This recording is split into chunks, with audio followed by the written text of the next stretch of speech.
basta babanat. Diretsahan ang usapan, pero patas ang talakayan. Dito pag-uusapan ang mga napapanahong issue. Eye for an eye. Eye for an eye. Alas 6:50 pong oras po natin, makakausap po natin ngayong umaga na ito ang chairman po ng Samahan ng Industriya ng Agrikultura o yung SINAG, si Engineer Rosendo So. Pabati mo na po natin, Sir Engineer Rosendo So.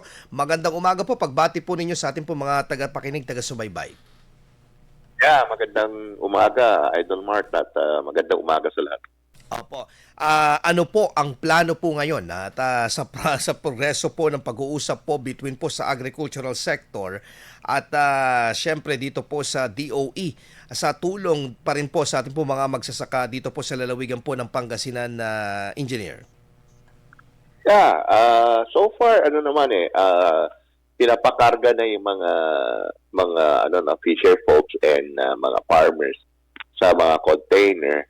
Dati kasi nagkaproblema yung directive ng DOE, no, pero si Secretary nung naging caretaker si Secretary Conrad Estrella, tinawagan natin si Secretary Garin, no, sa office ni Secretary Conrad Estrella, and right then and then gumawa ng directive ang DOE para pwedeng kumarga ang mga fisher folks natin and mga farmers. So kaya tuloy-tuloy naman yung pagkuha, no? Pero ang problema, siyempre mataas na yung presyo ngayon.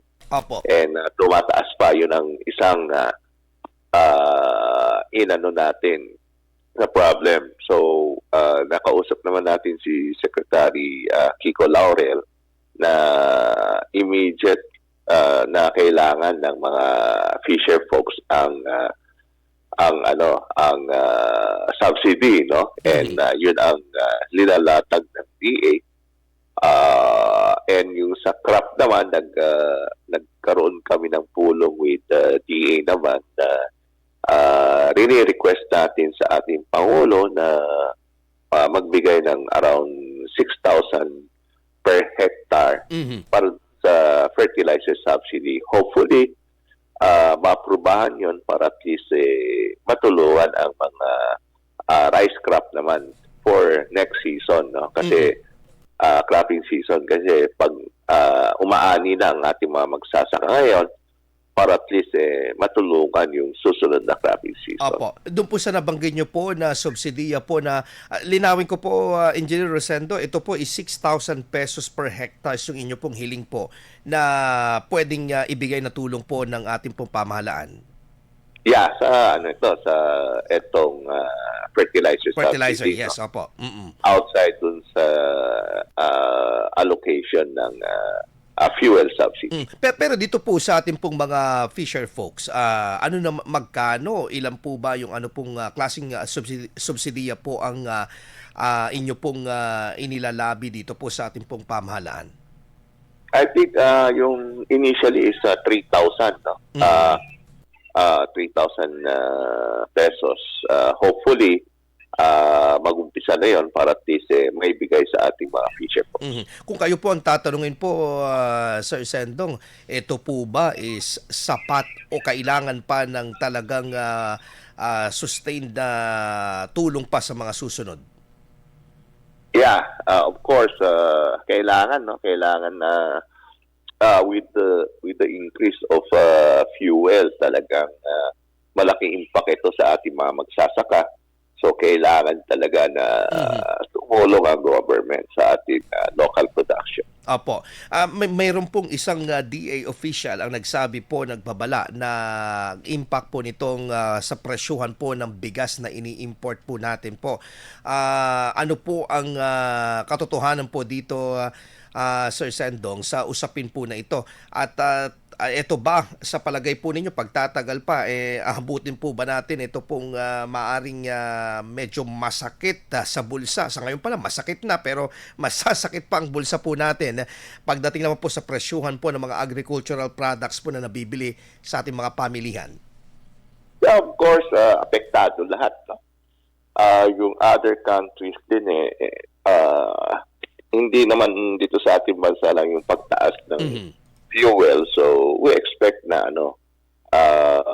internationally talagang apektado pati yung inputs, no? Ang world market ng urea, for example, in which this is the byproduct of oil, no? Dati nasa $450 per metric tons, no? Equivalent to around 1,600. Ngayon, umabot na $700 per metric ton. So, umabot na ng 2,100 to 2,200. So, yung pa lang, malaki impact dun sa ating mga magsasaka. So, yun ang isang malaki problema and challenge na ng ating mga magsasaka. Okay po. Pero dito po, what is the greatest lesson po dito sa crisis po na kinakaharap po natin na maaring lumala pa? Pinapanalangin natin na wag sana, pero nakikita po natin hanggat hindi po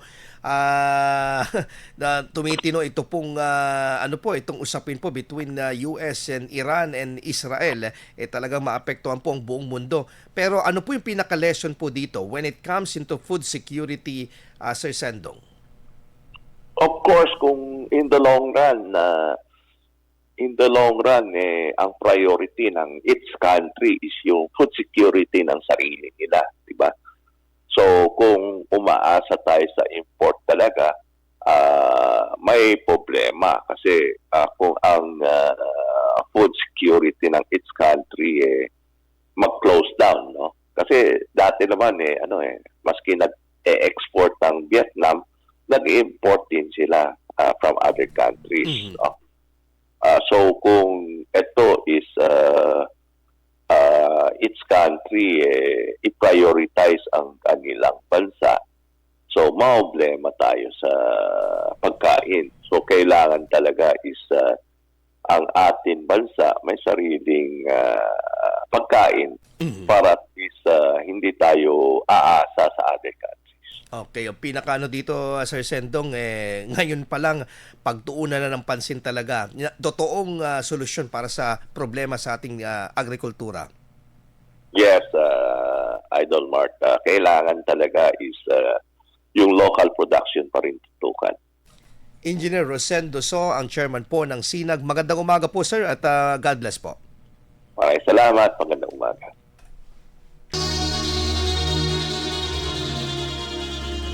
Impormasyon, intriga, issue. Eye for an eye.